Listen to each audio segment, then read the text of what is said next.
Diary update for Monday, October 10th and Tuesday, October 11th of 2022.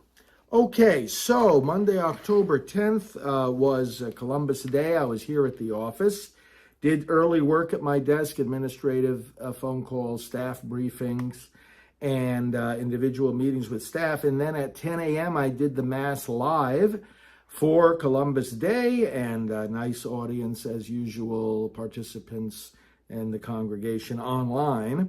Right after Mass at 10:45, I had a meeting with our youth outreach director and our executive manager.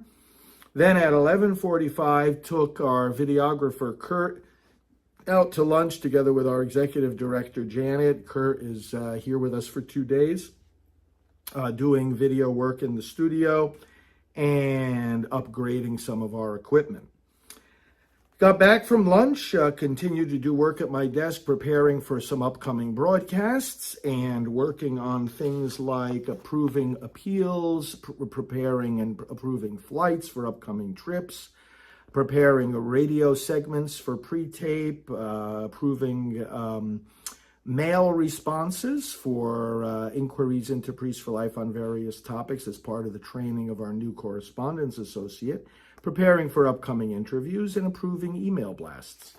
Then, having done that desk work, I went into the TV studio again at 3 o'clock for a taping for tonight's Praying for America program.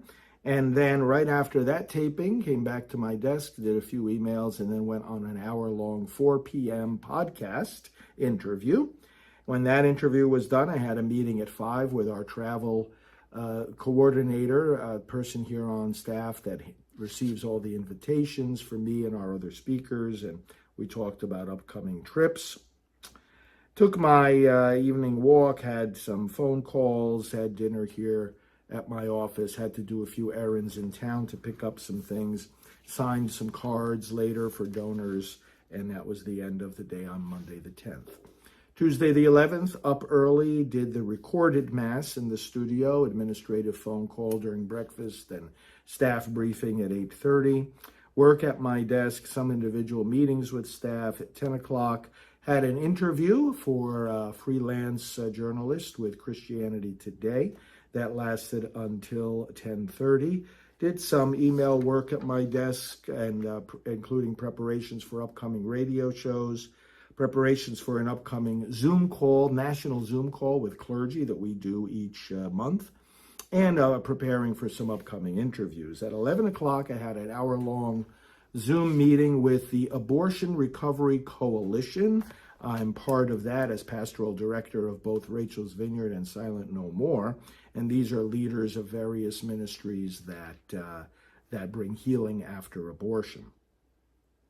That was done a little at noon, and then I had another call actually while I was having lunch, and then at 1:30 a data team meeting, and then at 2 o'clock a correspondence team meeting. More work at my desk, preparation for broadcasts. Taped a broadcast at 4 p.m. After which I had a meeting with Kurt, our videographer. After that, I had a meeting with Mary, our new correspondence associate, and that brought us to the end of the staff's workday at 5:30, at which point I spent time at my desk reading their end-of-day updates, and then took my daily half-hour walk, and while doing that, made some phone calls. And then at 7:15, I was in the TV studio again to do a live interview on Real America's Voice with Dr. Gina and her program. And after I was finished with that program, that's when I had dinner here at my office. So that was Tuesday, October the 11th. So thanks for keeping up with these updates. You know, I believe that updates like this are an integral part of leadership, because they are an integral part of transparency and accountability, which is so important for leaders to have, if for nothing else than a sign of great respect and gratitude for you who support us, for you who rally around us, for you who carry out the activities of this great movement that we are trying to lead. So thanks, friends, and we'll be back with you